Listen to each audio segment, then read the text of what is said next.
ఇలా లడ్డు చేసుకొని రోజు ఒకటి తిన్నారంటే బాలింతలకి, వయసు వచ్చిన ఆడపిల్లలకి, అలాగే పుష్పవతి అయిన ఆడపిల్లలు కూడా, గర్భిణీలు ఈ లడ్డు రోజుకొకటి తీసుకున్నారంటే కావాల్సిన కాల్షియము, ప్రోటీను, ఐరన్ పుష్కలంగా లభించి అలాగే ఎముకలు కూడా బలపడి కీళ్ళ నొప్పులు తగ్గిస్తుందండి.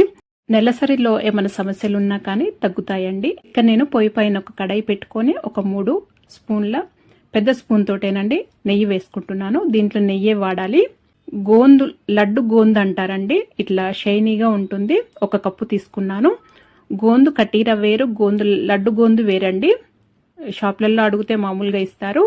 ఇది లడ్డుకు వాడే గోందేమో ఇలా షైనీగా ఉంటుంది. ఇది 1 కప్పు తీసుకొని నెయ్యిలో వేయించుకోవాలి.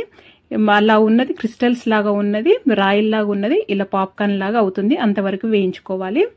ఇలా లైట్ వెయిట్గా అయ్యే వరకు వేయించుకొని పక్కన పెట్టుకోవాలి.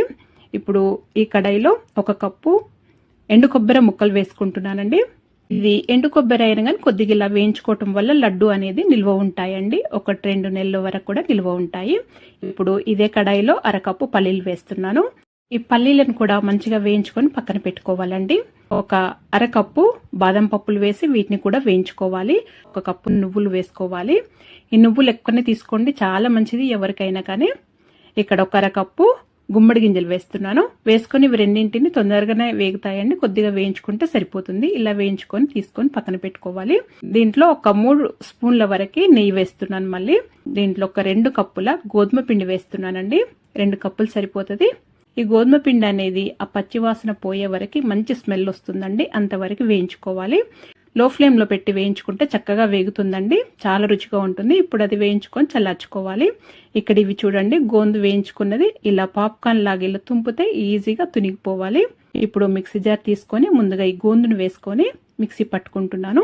ఇలా మిక్సీ పట్టుకొని ఒక పెద్ద బేసన్ తీసుకొని బేసన్లో వేసుకుంటున్నాను. ఇప్పుడు ముందుగా కొబ్బరి ముక్కలు వేసి మిక్సీ పడతానండి. ఈ గోధుమ పిండి కూడా దీంట్లో వేసుకోవాలి వేయించుకున్నది. ఇప్పుడు ఇవన్నింటినీ ఒకసారి మళ్ళీ కలుపుకోవాలి. నేను 3 కప్పుల బెల్లం తీసుకున్నానండి. నేను ముందుగా ఇప్పుడైతే 2 కప్పులు తీసుకున్నాను. తర్వాత 1 కప్పు తీసుకొని మళ్ళీ వేడి చేసి వేసానండి, అందుకే ముందుగానే 3 కప్పులని చెప్తున్నాను. 2 స్పూన్ల వరకు మళ్ళీ గీ వేసుకోవాలి. దీంట్లో నీళ్లు వేసి ఈ బెల్లాన్ని కరిగించుకోవద్దండి. నీళ్లు వేస్తే ఎప్పుడైనా కానీ లడ్డూలు నిల్వ ఉండవు. చూడండి చక్కగా కరిగిపోయింది కదా, ఈ విధంగా అవుతుంది. ఇప్పుడు దీన్ని వేడిగా ఉన్నదాన్నే మనం ఇది కలిపెట్టుకున్నాం కదా దాంట్లో వేసేసుకోవాలి. ఇది బెల్లం కరిగించుకున్నది వేసుకున్న తర్వాత ఇలా మొత్తం కలుపుకున్న తర్వాత లడ్డు చుట్టేసుకోవటమేనండి. చాలా ఈజీగా వస్తుంది. లడ్డు రాకపోవటం వల్ల ఏమీ ఉండదు.